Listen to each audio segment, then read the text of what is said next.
Arrowhead has just dropped the new Python Commandos Warbond trailer, and earlier today I spent hours combing the official Discord and chasing the moderators for answers to all of your questions. What are the base damage values? How about armor pen stats? And how in the hell does that chainsword work? Yeah, you heard me right, there's a chainsword coming. Well, I put it all together along with the official confirmations and statements so you can make an informed decision about next week's Warbond drop to either pull the trigger or to sit on those hard-earned super credits. Please take a moment to hit subscribe and ring the notifications bell as we next take a look at everything on offer in Helldivers' latest Warbond.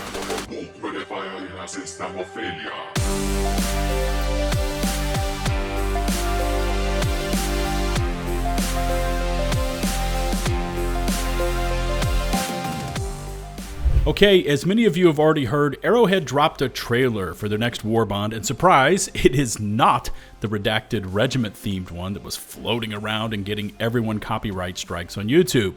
Instead, we are getting what many players are already dubbing Viper Commandos Part 2,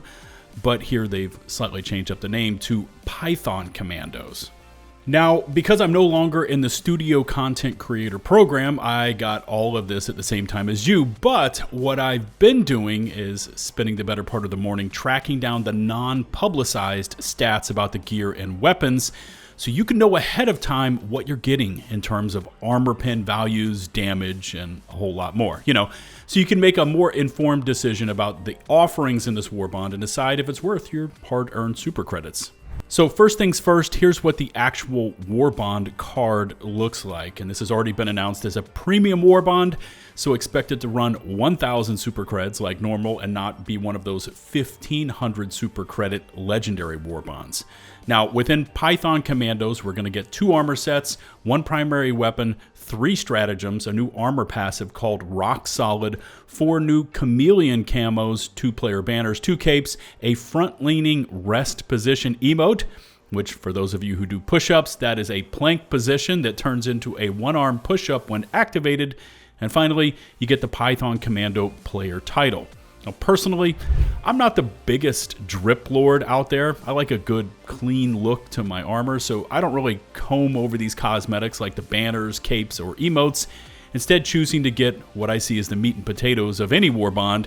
the gear, because you can look as snazzy as you want to while running around on some godforsaken rock. But without the right weapons and armor, your ability to spread managed democracy is about as effective as bringing a knife to a nuke fight. With all of that in mind, let's first check out the AR-𝗛𝗹𝗆𝗹𝗶𝘀𝗀, which is an assault rifle and is technically the only weapon to be found in this Warbond. Keep in mind the others are stratagems, so they are in their own separate category. Now, we don't get to see more than a few seconds of footage for the 1-2, but between what we can see and what I've been able to source for you, we can start to get a really good understanding for what this thing can do and just how versatile it can be. Now, first off is the caliber of this weapon, which we get to see here during the trailer, showing during the toggle fire mode sequence, and that says 8mm. Now, if we take a look at the Helldivers wiki and jump from assault rifle to assault rifle, there are currently 3 other ARs that use this round: the ODST MA5C, the Tenderizer, and the Adjudicator. And only the Tendy is light armor pen, while the other of these 2 are medium.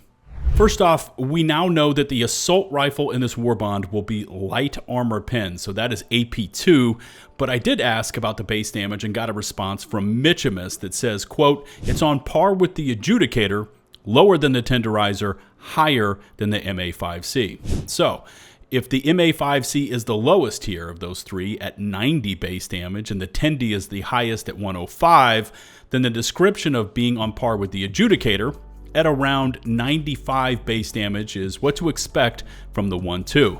I didn't see anything mentioned about the rate of fire though for the 1-2, at least not yet, but here again, the wiki gives us the stats, and the 2 medium armor pen ARs that fire that 8mm round have 550 and 640 RPMs. So that's for the Adjudicator and the MA5C, while the Tendy has a fire rate of 600 with a toggle up to 850. So really anywhere between the mid-500s up to the 600s with a possibility, not yet confirmed, but a possibility of a fire rate increase toggle there as well for the 1-2. However, what sets the 1-2 apart from any other assault rifle is that underslung grenade launcher, which from the looks of it, at least from the trailer here, has one in the launcher and 1 round in reserve, so you'll get 2 shots from the underslung before running it dry. But, spoiler here, I did find an official answer about this one as well, that it actually has a maximum of 3 spare rounds plus that 1 in the launcher, giving us 4 max shots. Also, we got a response on the damage and AP values on this piece as well, with Mitchimus confirming that the rounds fired from the underslung are the exact same as those in the grenade pistol. So that means they will be AP3 or medium armor pen coming out of the underslung with a demo force of 30, along with 25 as the stagger force and the same 250 ballistic, 400 explosive damage values. I know I just threw a bunch of numbers at you, but easy way to think about this is you can do all the same things you can do with the underslung as you do with the nade pistol, but you get a primary weapon that can do both, chew through chaff and also close bug holes and bot fabricators. Next up is the RS-40 Beast of Prey minigun, or as they call it here, Maxigun, which we get to see in action during the trailer and of course on that Python Commandos Warbond card. And the first thing you may notice is that this thing also has an ammo backpack element to it,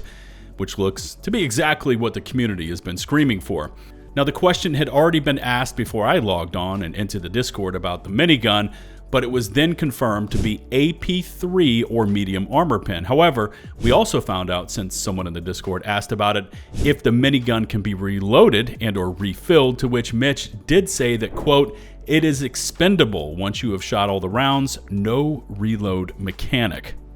Once I read through all of this, the AP3 confirmation and how it is expendable once dry, I immediately thought about the Gatling gun on the Patriot Exosuit, and since we know that in general, Arrowhead likes to reuse weapons and concepts throughout their designs, this new M1000 Maxigun stratagem is going to be a high output weapon that will last just about as long as the Helldiver using it can either hold down or hold off of the trigger.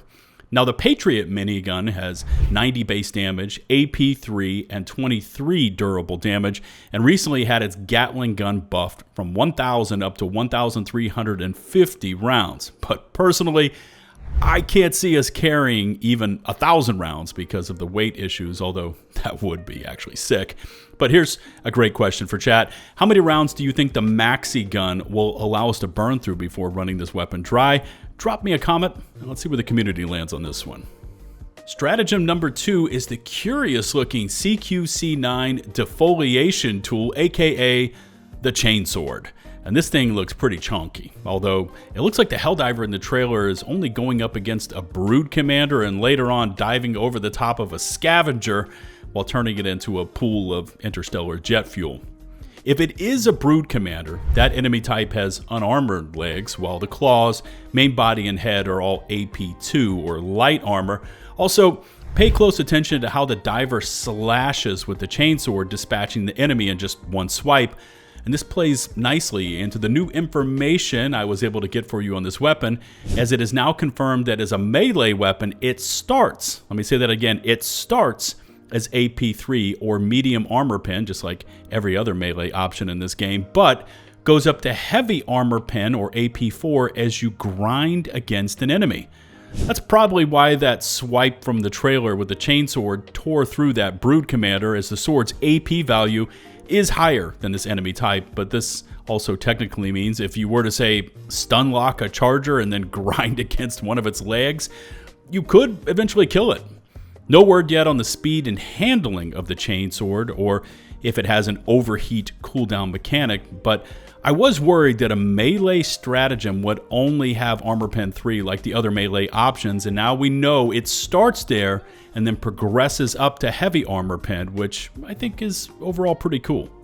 The third and final stratagem, and the one that I was personally really vibing with because I love backpack guard dogs, is the 𝗛𝗆𝗆𝗋𝗆 Guard Dog Hot Dog. That's a lot to say there, so from here forward, I'm just going to call it the Hot Dog. Again, I asked, and I got you some stats here for this thing, mainly since the nozzle in the weapon itself looked just like a torture, and I asked would our hot dog version share all the same stats as our primary version, that being the torture, and the official answer is yes, it shares all the same stats as that torture. And according again to the Helldivers wiki, that means our hot dog will have heavy armor pen, or AP4, and fire, once applied, outside of the few recent Coyote changes the devs made, should tick for 100 damage per second to the target. Plus, it was also officially confirmed that, like the regular guard dog, the hot dog can return to your back and rearm before then ascending back to the sky to deliver more barbecue to your targets.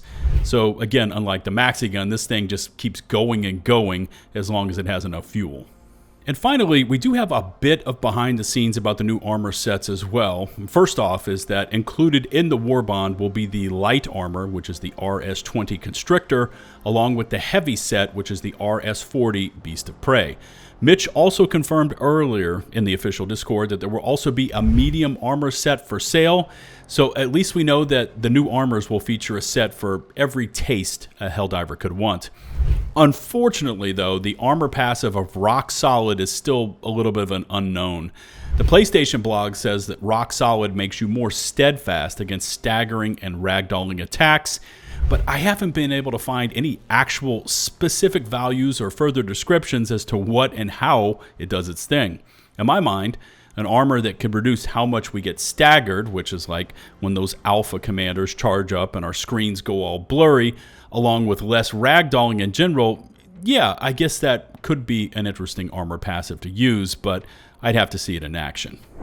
Alright, it's time to run down through Python Commandos while comparing it to what we already have in the game, especially now that we know what many of the damage and armor pen values are. First up is the 1-2 AR, and there will always be that light versus medium armor pen debate as soon as a new weapon drops, especially in the assault rifle category, where we do have some decent medium armor pen options. I do like the versatility of the underslung, allowing me to equip a secondary outside of the grenade pistol for things like bug hole clearing and fab destroying, and lap weapons can still be effective if you're accurate and can hit those weak points. But on the flip side of this argument, we've been somewhat treated to what a unique AR can do with the Coyote, and while it does have slightly less base damage than what we think the 1-2 will have, the Coyote does come standard with medium armor pen and the added bonus of fire damage versus targets. Plus, a topic that is not often discussed is how well the Coyote handling mechanics truly are. It reloads when I need it to reload, not getting interrupted by every little pebble on the ground, and through the use of customization, you can really get the spread and recoil into a superior position. So, strong points here for the versatility we should get from the 1-2 with the underslung, and while the higher base damage lap configuration can be viable, I'm going to table scoring this weapon until I can put it through the all-important field and stress tests. The Maxigun looks and sounds wicked, and now that we know it is AP3, it's really going to boil down to weapon control, as in how much recoil does it have, how much spread does it have, how's the handling, and we need to know how much ammo the backpack comes with, since there are no reloads or resupplies allowed with this weapon. If it comes with a decent amount of ammo and the recoil is manageable, I could see more than a few divers giving this thing a go. Next up is the Chainsword, and let's just be brutally honest here, melee is always going to be a niche playstyle in Helldivers. Plus, you will not be using this item as a secondary weapon, but instead as your stratagem call-in in place of other heavy hitters like the recoilless AMR or Quasar cannon. How well this thing will perform is really going to boil down to speed, handling, and how quickly it charges up from AP3 to 4.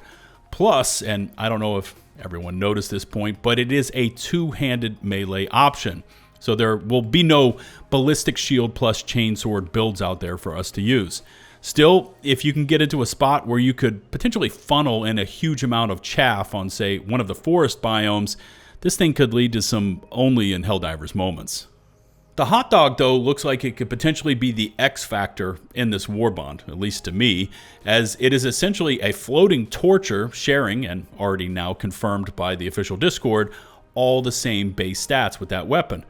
The point that fire has been a strong AoE tool for a Helldiver, or at least it was in the past, is something that could really tear up a faction like the Terminids or Illuminate and give us serious levels of crowd control. Now, we don't yet know what the range of the hot dog will be, or if it will also share the same duration capabilities as the Torture, but more fire on the battlefield is never a bad thing, especially when you're wearing inflammable body armor. Really, my only major concern, and it is a major concern with the hot dog and just fire in general, is the question of if the devs have fixed it as a status effect and adjusted its minimum and maximum target thresholds, because if not,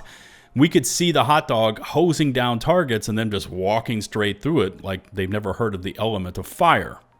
I also wanted to point out that missing from Python Commandos is a secondary weapon, a booster, and no grenade option here as well, which for some, you're going to look at those 3 stratagem options as the studio giving us a Christmas shopping list of things the community has always wanted, all thrown into one Warbond. But personally, I would have liked to have seen a specialty grenade and a booster. Since this Warbond is all about chewing through our enemies with overwhelming force, I don't know, there could have been a grenade that spins while tossing out sharp knives or something equally as deadly. Some sort of booster to augment our new stratagem options would have also been a cool option here, like more resistance to a certain damage type or even more toughness while using one of these new stratagem weapons. That all said, I can see Python Commandos being a Warbond that players will like, at least initially, especially since these are items that have long been requested. But in terms of overall usefulness and effectiveness and how these items will be equipped, say 2 months from now, I can honestly say that it will never unseat Democratic Detonation as a Warbond, but you know, it could potentially fall into, say, a top 5, top 6 ranking, again, depending on all the factors I've spelled out here. The current push within the direction of the game is towards explosives, since they ignore durable body parts, and there's nothing here, not even a grenade option that gives us something in that category. Again, just being honest and don't shoot the messenger, I'm just trying to speak the truth here, and although these new stratagems and the versatility offered up by the 1-2 are interesting, I just don't know how much combat time they will see once the newness wears off. However, I would guess even more important for next week and the future of Helldivers is our next performance patch, and it was also confirmed that there are some improvements planned for that same time next week, again, Tuesday, December 2nd. If the game's performance and optimization can be brought more under control, including the complete fix applied for hard-locking PCs along with this Warbond, and potentially anything else the studio delivers in tandem, then I think overall we're going to be doing pretty well. But if Python Commandos does drop and all the community concerns are confirmed, bad weapon handling, weak output, etc., along with a game that does not improve the play, then we are not going to be doing well, especially when you consider that the Christmas vacation is then right around the corner and the studio won't be at full staff and those issues won't be handled for many months thereafter.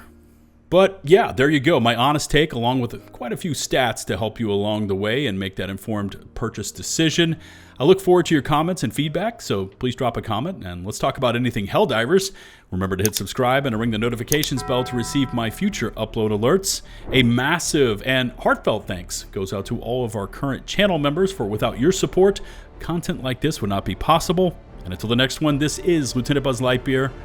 signing off.